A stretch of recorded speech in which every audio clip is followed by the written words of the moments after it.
Hi guys, it's me again, but today I'm going to do something a little different. Today I'm going to tell you a parable, and it goes like this. Many years ago in South of America lived a plantation owner. Now he was wicked and mean, but he was rich. He's had this big white house, and for miles and miles and miles you could see cotton, buds of cotton blooming everywhere on one side, and on the other side you could see fields and fields of tobacco. Every year he seemed to treat his slaves just a little more crueler than he did the year before.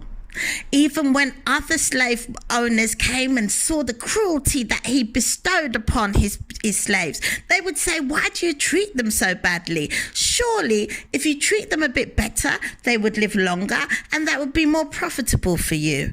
But he would respond with, "I do things as I do things, and if you don't like it, come off my plantation." And many of them did. As time went on, he became richer and richer and richer, but hated more and more and more. Every Sunday, John would come and he would give the slaves the gospel of Jesus Christ, and he would teach them about loving those who persecute you and all these things. Now he would go back to his owner, who was a much gentler, caring man, and he would say, "Master, I just don't understand why Master John has got to be so mean." And his master would say, "We need to just pray for him." One night, it was cold and raining and wet, and an old man knocked on the door. Knock, knock, knock. Now his clothes were shabby and he was soaking wet. He was standing there with his back hoofed over, holding a stick. "Please, sir, can I see your master?" he said to the house nigger that opened the door, as they were called then. But normally the house nigger would never allow somebody, especially a vagrant, a tramp, all dressed and wet and dirty, to be entertained by the master. But something about this old man convinced the house nigger to let him in. You see, the house nigger, he was one with the master. If the master was sick, the house nigger said, "We sick, massa." If the master was hungry, the house nigger said, "We hungry, massa." And to be fair, the house nigger was the only person that the master paid one bit of attention to and give any kind of kindness to. Yet the house nigger led the old man through the corridor and opened the door to the master's room. "How dare you allow this man into my presence?" the master said. "Take him out. He smells and he's dirty. Take him out." Turning to the house nigger, the old man said, "1 minute. Master, I've come to tell you this. At midnight tomorrow, the richest man on your plantation will die."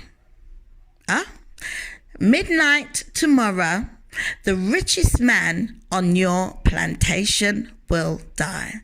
And then poof, he was gone. Now the master was terrified. Well, if the angel of death is coming for the richest person on the plantation, then surely he's coming for me. What can I do? What can I do? And he was in a frenzy. All day he asked the slaves to forgive him. He fed them food. He said to them, "Pray for me," and all of this. Now, it was a Sunday, and John had come to preach as he always preached. But then about halfway through, he wasn't feeling so good, and he asked them, "Can I go and lay down somewhere?" Now, he knew that his master was a fair man, and he wouldn't be punished for not feeling well and laying down. So they let him lay down. 10 o'clock, the master was there, shaking. Every bone in his body rattled, while his veins turned cold as ice with fear. 11 o'clock, 12 o'clock, 1 o'clock.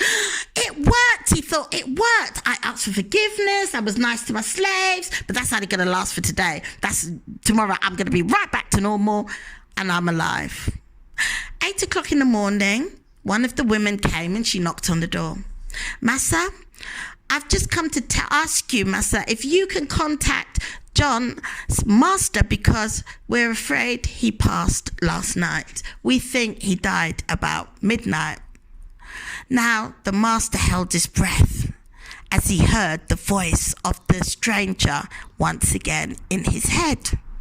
Tonight at midnight, the angel of death will visit your plantation and take the richest person. The master couldn't understand.